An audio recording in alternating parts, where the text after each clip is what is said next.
नमस्ते दोस्तों, एक और जो चीज है जो मैं आपके साथ डिस्कस करना चाहती थी वो एक अलग टॉपिक है। वो है आपका जुडिशरी के ऊपर। आपने अभी हाल फिलहाल में देखा होगा क्लास 8 की एनसीईआरटी बुक्स में एक चैप्टर है जुडिशरी का।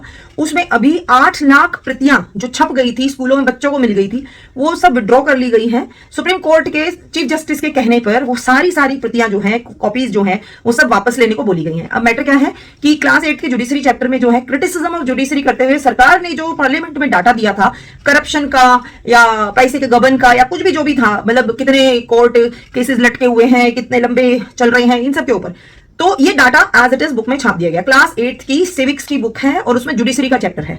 तो इसमें जो है उन्होंने स्पेसिफिकली सिर्फ गवर्नमेंट का दिया हुआ डाटा छापा था, जिसमें कि जुडिशरी के अंदर जो करप्शन है, जो अनकंफर्टेबल कंपैरेटिव सिचुएशन है, उसके बारे में बात थी। कोर्ट को, सुप्रीम कोर्ट को ये बिल्कुल अच्छा नहीं लगा और अपनी आलोचना सुप्रीम कोर्ट को बिल्कुल पसंद नहीं आई और उन्होंने ये बोला कि नहीं छापना है। पहली बात तो ये मुझे समझ नहीं आता कि हमारे देश में जहां पर लोगों के सेंटीमेंट्स को क्रिटिसाइज किया जा सकता है, मतलब एक अजीब बात है कि राम जी को आप बुराई कर सकते हैं राम जी की, लेकिन देश के कोर्ट की नहीं कर सकते। With due respect, court is for the people and we should have trust over the justice judiciary system.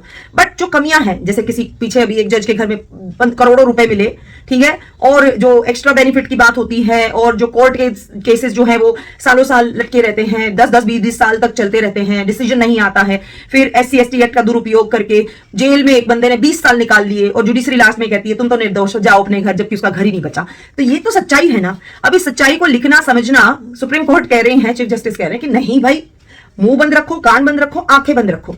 This is what, यानी आप अपने नेताओं की बुराई तो कर सकते हैं, आप मीडिया की बुराई कर सकते हैं, लेकिन आप जुडिशरी के जजेस की बुराई नहीं कर सकते।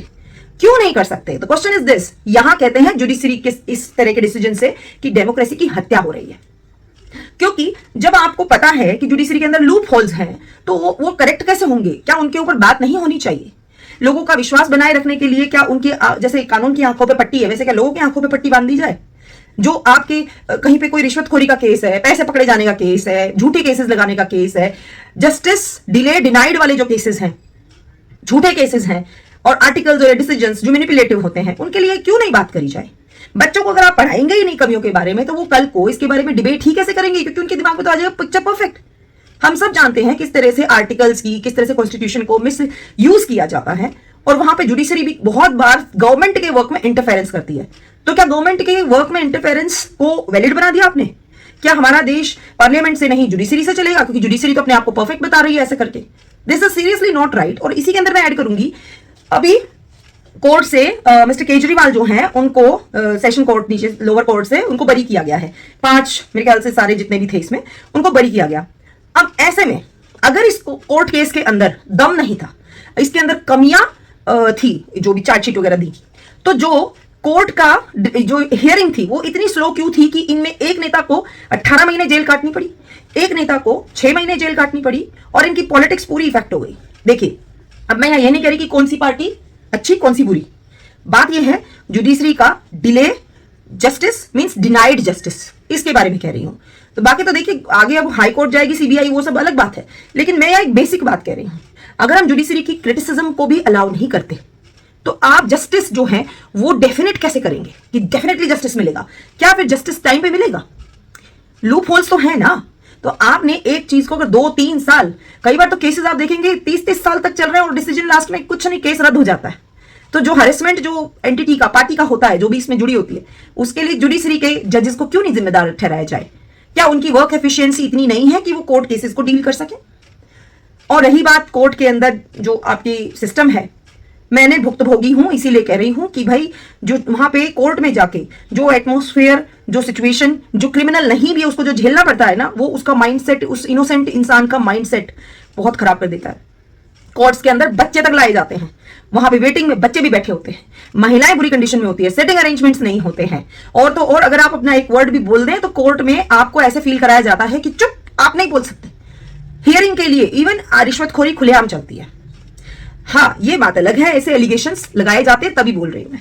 आप न्यूज में देख लीजिए, न्यूज़पेपर्स में छपता रहता है, ऐसी चीजें होती रहती हैं। तो देखिए, ये नहीं कि सब करते होंगे, लेकिन जो इसमें लोग करते हैं उनको सजा कैसे मिलेगी अगर आप उसकी बुराई तक नहीं कर सकते?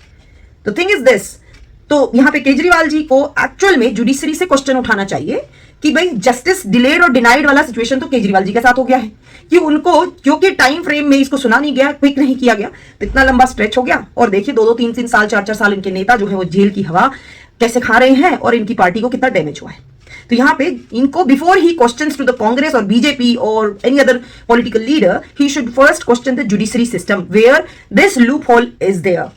तो आप क्या सोचते हैं कि क्या हमारे देश में पार्लियामेंट, मीडिया, इनकी बुराई पॉसिबल है, लोगों की बुराई पॉसिबल है? तो क्या जुडिशरी की कमियां गिनवाने से क्या हमारा देश वीक हो जाएगा? क्या हमारे देश में जुडिशरी को लेके, उसके फैसलों को लेके हमें किसी भी तरह से क्रिटिसिज्म नहीं करना चाहिए या करना चाहिए? मुझे लगता है कि कंपैरिजन और एनालिसिस और जो एक्सप्लेनेशन है या कंपैरिजन करके चीजों को समझना और नैरेटिव्स को क्रैक करना, और अगर परफेक्ट वाला कोई सीन है तो उसको जरा शक की नजर से देख के उसके बारे में सही जानकारी बनाना और बच्चों को एक कंपैरेटिव स्टडी के अंदर हर चीज की बुराई और अच्छाई दोनों बताना बहुत जरूरी होता है, ताकि वो एक अच्छे नागरिक बने और किसी तरह के धोखे में ना रहे। तो I hope this topic is very clear and जो भी आपके व्यूज है कमेंट्स में बताइएगा। तब तक के लिए थैंक यू।